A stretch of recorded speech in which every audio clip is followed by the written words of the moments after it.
Assalamualaikum warahmatullahi wabarakatuh. Teman-teman, kembali lagi di channel YouTube saya, Khairun Imam. Nah, di video kali ini kita akan menyaksikan beberapa tayangan yang sangat menarik dan juga sangat-sangat mengejutkan, di mana penasihat hukum dari roti sobek, roti busuk, Roy Tiva, yakni Refli Harun, lagi-lagi melakukan konferensi pers dengan dayang-dayangnya dan menyampaikan hal yang sepertinya tidak masuk akal, teman-teman. Dia meminta agar kejaksaan maupun kepolisian menghentikan kasus ini dan tidak melanjutkan ke persidangan. Waduh, takut gitu, bro. Takut gitu ke persidangan? Apakah Anda tidak punya bukti? Ataukah Anda takut dibui, ya? Ngomong aja yang mana, jujur gitu. Jangan sok-sok keras padahal takut, ya kan? Nah, selain itu teman-teman, saya punya tayangan. Ini netizen lagi-lagi mengirimi saya jejak rekam yang sangat tidak baik dari pengacara Roy Suryo, yakni Ahmad Khosinuddin, yang sepertinya dia dihakimi oleh para petugas dan juga masyarakat. Waduh, kira-kira kenapa ya? Nanti kita simak ya. Nah, terakhir kita akan menyaksikan bagaimana Bapak Irjen Pol Purnawirawan Riki Sitohang lagi-lagi memberikan pencerahan yang sangat luar biasa kepada kita semua, dan juga memberi paham kepada mantan Wakapolri yang selama ini berdiri paling depan mendukung roti sobek ini, roti busuk ini. Oke, sebelum kita mulai jangan lupa like, subscribe, dan share. Dan tanpa perlu berlama-lama lagi, mari kita mulai videonya berikut ini. Memutuskan untuk mendesak kasus ini agar segera dihentikan. Karena sudah tidak layak, sudah melanggar banyak aturan perundang-undangan dan baik formil maupun material, terutama formil. Bacot. Jadi pernyataan sikap kami, satu, kami meminta kepada jaksa pada Kejaksaan Tinggi DKI Jakarta untuk tetap berpegang pada pedoman Jaksa Agung nomor 1 tahun 2026 tentang pola koordinasi antara penyidik dan jaksa yang dibuat sebagai guidance kepada jaksa yang selama ini lalai dalam mengembalikan berkas perkara P19 yang telah melampaui batas waktu 14 hari. Jadi tidak bisa ditolerir lagi kalau batas waktunya itu sudah 2 bulan lebih, bahkan hampir 3 bulan. Ya. Kedua, kami meminta kepada jaksa pada Kejaksaan Tinggi DKI Jakarta agar segera mengembalikan berkas perkara dan SPDP, surat perintah dimulainya penyidikan, karena telah melanggar ketentuan hukum acara tanpa perlu memeriksa aspek-aspek material dari berkas P19 yang dikembalikan ke jaksa. Bilang aja takut. Ya, jadi bilang aja takut, kami takut dibui gitu. Jadi kawan-kawan jujur semua, aja. Kalau formilnya sudah cacat, sudah bertentangan dengan undang-undang, maka tidak perlu kita periksa materialnya. Harusnya selesai kasus ini. Jadi Roy Suryo itu selesai sama Tiva. Selesai mereka, bentar lagi selesai. Nah, kami tidak tahu apakah akan ada gelombang laporan kepada Rismon lainnya, tetapi potensi itu paling tidak ada di 2 hal. Satu, penggunaan gelar akademik palsu, diduga begitu. Lah itu kan udah dilaporkan sama Bang Bil. Ada memang ijazah Yamaguchi University-nya. Ikut-ikutan kawan. Karena di kartu tanda penduduk yang bersangkutan dan kegiatan-kegiatan lainnya termasuk di buku yang bersangkutan mencantumkan title sebagai doktor. Ya. Dokter Eng, Dokter Eng, Master Eng, gitu ya. Oke. Nah, yang kedua adalah potensi potensi lainnya adalah memberikan keterangan palsu di bawah sumpah atau sumpah palsu. Ya. Di mana kita tahu bahwa Rismon menjadi ahli memberikan keterangan pada citizen lawsuit di PN Surakarta dihajar habis-habisan si Momon ya. 18 pada tanggal 18 Februari 2026 yang lalu. Ya. Nah, yang nggak benar itu adalah laporan Jokowi. Kenapa bisa? Karena laporan Jokowi rupanya mencampur adukan antara cyber dan kemudian tindak pidana umum. Terbukti bahwa pasal-pasal yang dikenakan kepada dilaporkan oleh Jokowi adalah pasal KUHP yang lama, Kitab Undang-Undang Hukum Pidana yang lama, pasal 310 dan 311, dan juga Undang-Undang ITE, baik Undang-Undang ITE 2024 maupun ITE yang belum berubah 2008. Ini orang ini ahli apa sih sebenarnya? Saya pikir orang ini ahli hukum tata negara loh, bukan ahli hukum pidana. Ini kayaknya salah jurusan manusia ini. Bilang laporan Pak Jokowi nggak bener lah, inilah itulah. Udah deh jujur aja.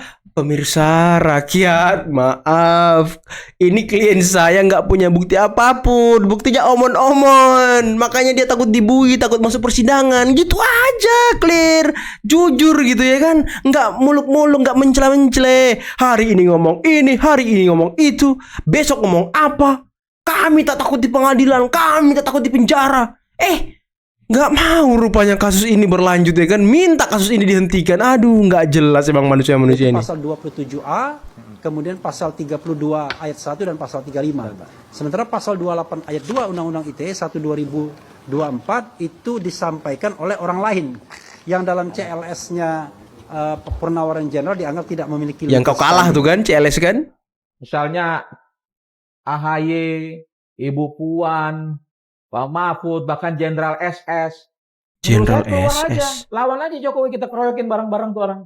Kita keroyokin Iya. bareng-bareng. Karena ini kan udah merusak nama-nama itu gitu loh. Saya yakin mereka ini nggak tahu apa-apa soal ijazah. Nah, terus? Dan kebodohan relawan Jokowi itu, Nah, dia terus? bilang ada orang besar yang membiayai. Di TV nasional saya bilang, kita nggak ada yang biayain. Orang besarnya itu yang mengatur semua itu Egy Sujana. Masih juga diseret-seret tokoh-tokoh besar ini. Harus udah ngelawan aja udah. Jokowi udah siapa sih dia? Siapa sih dia? Pak Rajikin itu karyawan Jasindo punya hak. Sudah ada di Komnas HAM. Tidak ada. Di Komnas HAM perintahnya mengambil upaya hukum. Mengambil upaya hukum. Saya persoalkan semua. Ini kalau nggak salah pas rumah itu mau digusur ya. Yang berwenang mengosongkan lahan. Perintah pengadilan. Perintah pengadilan. Dorong-dorongan loh. Perintah pengadilannya mana? Perintah pengadilannya mana? Saya jelaskan sekali lagi. Rajikin Hakim. Jadi tidak boleh ada barang privat Ngeri kali. tanpa perintah putusan pengadilan. Ini negara hukum, bukan negara barbar, bukan negara yang bisa dikagani lawyer, bukan negara Iya. Sikat terus. Sikat terus Coach Inudin. Iya. Seru banget nih. upaya paksa kecuali oleh organ negara. Satu-satunya yang punya kewenangan memaksa hanya organ negara. Organ negara yang punya kewenangan untuk memaksa putusan pengadilan. Pak TNI, hati-hati Pak TNI, jangan terlibat semuanya. Kalau ada yang terlibat satupun, saya persoalkan. Saya persoalkan. Iya. Barang-barang privat yang bisa Dorong-dorong orang loh. Kasar kali.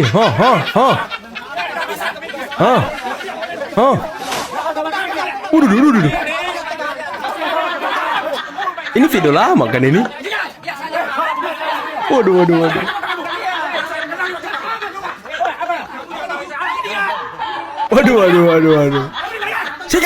Sikat Coach Inudin. Seru ya ngeliat orang ini marah-marah ya, seru ya. Gadi juga udah melebihi batas. Acara di salah satu stand kemarin Rusman berani untuk berhadapan dengan Roy Suryo menganalisa terkait ijazahnya Pak Jokowi. Satu menyatakan sudah ada kertas dan keahlian, tapi yang satu lagi itu Roy Suryo tetap kepalsuan. Tapi menujunya bukan masalah Indonesia, tapi saling serang pribadi. Pak Benar nanti gimana tadi? Baik, terima kasih. Assalamualaikum warahmatullahi wabarakatuh. Waalaikumsalam. Selamat malam dan salam sejahtera untuk kita semua. Saya kalau melihat peristiwa ini saya jadi geli gitu. Kenapa saya geli? Apa yang di dalam benak saya ini akhirnya betul-betul terjadi. Sekarang ya pihak Rismon dengan pihak Roy Suryo sekarang sudah gigit-gigitan. Cakar-cakaran, akhirnya buka-bukaan, borok masing-masing. Nah, saling bongkar, yang sialnya saling membongkar aib yang menjatuhkan orang lain. Nah, makanya rasain loh, kan gitu. Makanya jangan suka menjolimi orang. Nah, akibatnya seperti ini yang terjadi gitu loh. Nah, sekarang Rismon dapatkan RG. Walaupun kalau saya lihat awal-awal sangat luar biasa ini menjatuhkan harkat martabat Jokowi, bahkan orang-orang tertentu, bahkan orang-orang Kapolri juga Krishnamurti sama dia.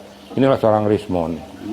Nah, sekarang dia mengakui kesalahannya, mengaku maaf bahwa ada hal-hal yang salah di situ. Nah, datang ke Pak Jokowi.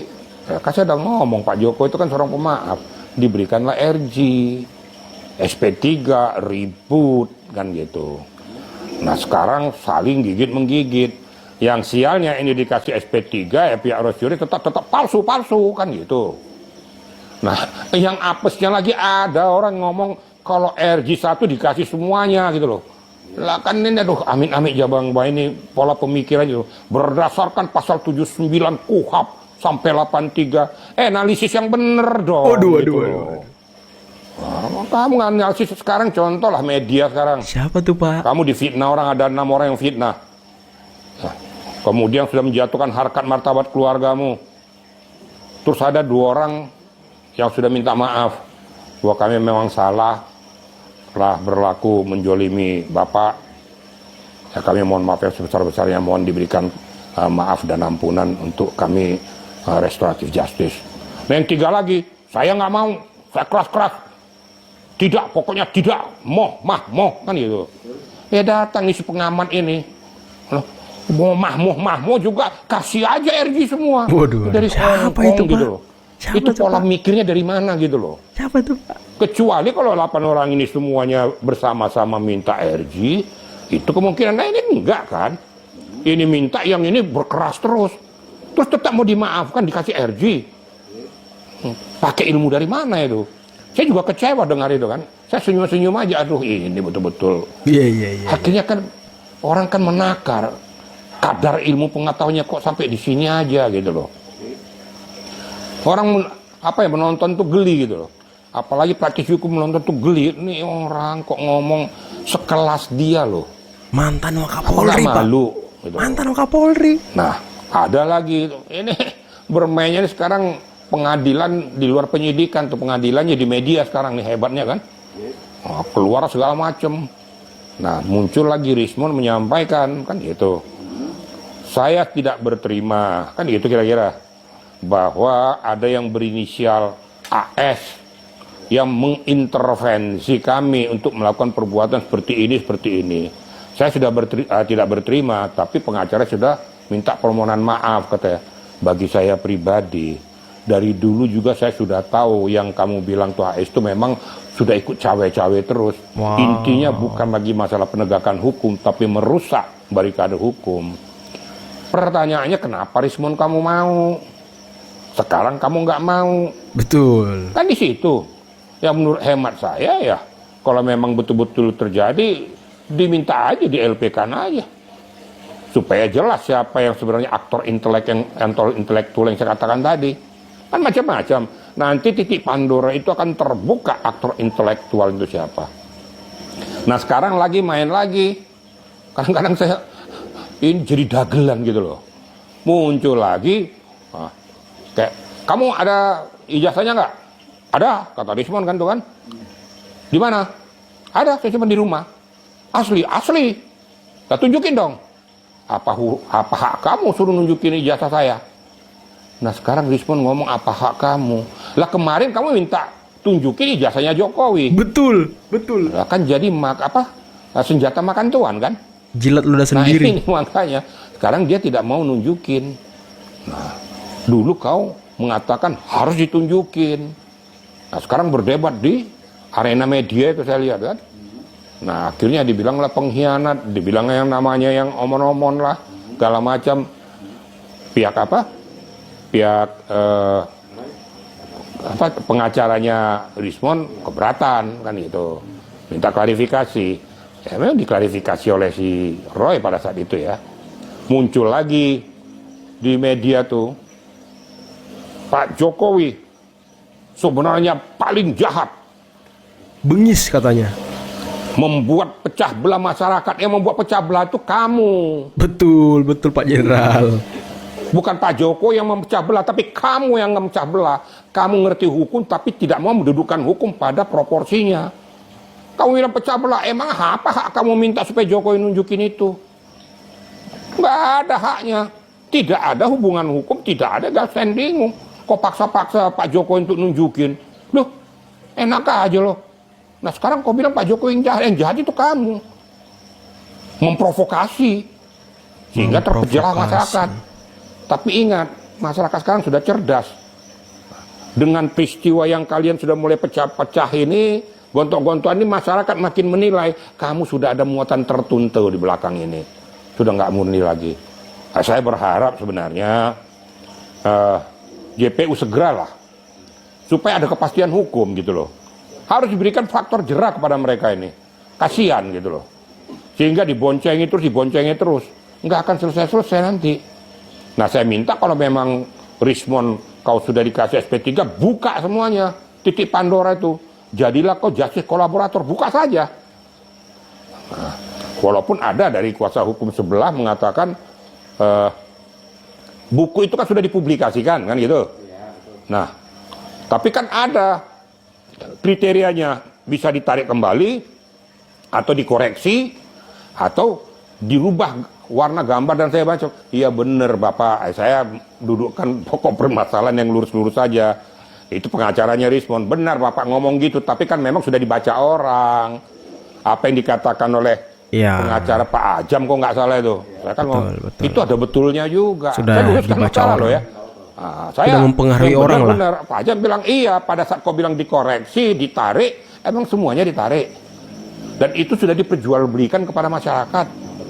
Nah, sementara sudah dibaca sama masyarakat, mau ditarik apanya? Emang bisa semua? Mau dikoreksi apanya? Nah, itu juga nggak benar juga. Jadi apa yang dikatakan Pak Ajam itu ada benarnya juga. Ya inilah akibat daripada membuat buku yang tidak dilandasi objektivitas. Sehingga isi buku ini juga jadi polemik. Nah, sialnya nanti pada saat sudah ada dilaporkan tuh di Polda Metro. Saya ikuti loh. Kok nggak salah siapa namanya? Ihsan dia dilaporkan, saya sudah beli 60 lah, kamu beli 60 buku dari 300 buku. Nah, dia sudah mengeluarkan uang, kok nggak salah 6 ini ya. Nah, sekarang kamu beli untuk apa? Berarti kamu di pihak mana sebenarnya? Orang kan cepat nangkap gitu kan. Nah, terus siapa kuasa hukumnya? Ya dari pihak sebelah juga. Terbaca gitu loh. Yang apesnya, yang kasih corong-corong tuh ya Michael Sinaga itu. Lah pada saat itu kan kamu ikut juga, ikut sama si Rismon. Lah ya kena lah. Berarti kau turut serta juga kan. Ya nanti aja nanti dilaporkan ya kamu diminta keterangannya juga. Sampai sejauh mana keterlibatanmu. Berikan aja keteranganmu tentang masalah itu. Ini kalau ini sudah muatan, sudah dagelan gitu loh. Nah, itu juga dari pihak Polda silakan saja ya dilidik sejauh mana bahwa telah melakukan penipuannya Rismon. Saya kan nggak mau masuk ke domain itu. Kan menipu dengan buku yang dikatakan ini buku Gibran Endgame, ternyata isinya blunder. Kemudian Jokowi White Paper isinya ternyata blunder. Nah, memang ada indikasi pidana juga di situ. Karena ini sudah beredar di masyarakat. Ya silakan saja. Makanya sekarang ini ya lapor-melapor, tusuk-menusuk, hajar-menghajar kan gitu kan. Nah, itulah tadi beberapa video yang bisa kita simak, yang bisa kita saksikan pada kesempatan kali ini. Dan luar biasa ya, pencerahan dari Bapak Irjen Pol Purnawirawan Riki Sitohang mengenai kasus ijazah Pak Jokowi ini. Yang semakin asik, yang semakin menarik, yang semakin carut-marut. Dan tadi Pak Irjen mengatakan bahwa ya sekarang mereka mulai lapor-melapor, cakar-mencakar, tusuk-menusuk, hajar-menghajar. Jadi dulunya mereka bersatu, sekarang mereka sendiri yang berantem teman-teman. Pak Jokowi tinggal menonton ya kan, tinggal menikmati. Dan satu hal yang sangat menarik tadi, Rismon tidak ingin menunjukkan ijazahnya di Rakyat Bersuara di hadapan Roy Suryo. Dan waktu Rismon masih menjadi pembenci Pak Jokowi, masih menjadi musuh Pak Jokowi, dia sering mendesak Pak Jokowi agar menunjukkan ijazahnya. Sekarang dia nggak mau gitu loh ya kan. Ini Rismon menjilat ludah sendiri atau menelan muntah sendiri gitu. Ini aduh, jangan-jangan nih ya, jangan-jangan Mon, ada sesuatu hal yang aneh di ijazah Anda. Kalau Pak Jokowi kan sudah ditunjukkan saat gelar perkara khusus. Anda ini gimana Mon? Apakah Anda takut ijazah Anda dikulik-kulik lagi sama Bang Bill? Apakah Anda takut ijazah Anda dikulik-kulik netizen lainnya? Karena Anda cuma membawa transkrip nilai. Tapi sebelum kita jauh membahas Rismon ya, kemarin tuh ada yang komen di video saya, Bang, kok Anda nggak tegak lurus dengan Pak Jokowi? Pak Jokowi ini kan sudah memaafkan Rismon. Kok Anda masih menyerang Rismon? Gini teman-teman, persoalan Pak Jokowi dengan Rismon itu persoalan pribadi Pak Jokowi. Dan Pak Jokowi sudah memaafkan. Kami pun memaafkan Rismon atas kata-kata dia, kalimat-kalimat dia yang kasar terhadap Pak Jokowi. Kami sudah memaafkan. Tapi terkait dengan dugaan ijazah palsu Yamaguchi, itu lain soal, Bung. Itu lain cerita. Ini tidak terkait dengan Pak Jokowi. Jadi jangan bilang saya pribadi tidak tegak lurus dengan Pak Jokowi. Jangan ngomong begitu. Ini lain soal. Dan Pak Jokowi pun ya tidak pernah berkomentar, tidak pernah mendesak, tidak pernah apapun kepada kami yang melaporkan ijazah Rismon yang dari Yamaguchi. Jadi Anda jangan ngomong tidak tegak lurus gitu. Oke lah, mungkin teman-teman relawan lain sudah pada mesra dengan Rismon. Ya kami juga mungkin kalau ketemu Rismon baik-baik aja. Tapi laporan Bang Bil tetap jalan dong. Tetap jalan. Tidak ada hubungannya dengan Pak Jokowi. Jadi Anda jangan salah menafsirkan gitu. Karena saya selalu berdiri di depan Pak Jokowi untuk menghalau segala serangan-serangan dari gerombolan pembenci Pak Jokowi. Jadi jangan bilang kami tidak tegak lurus. Ya mungkin pikiran Anda yang perlu ditegakkan dulu nih. Terus menonton video kami.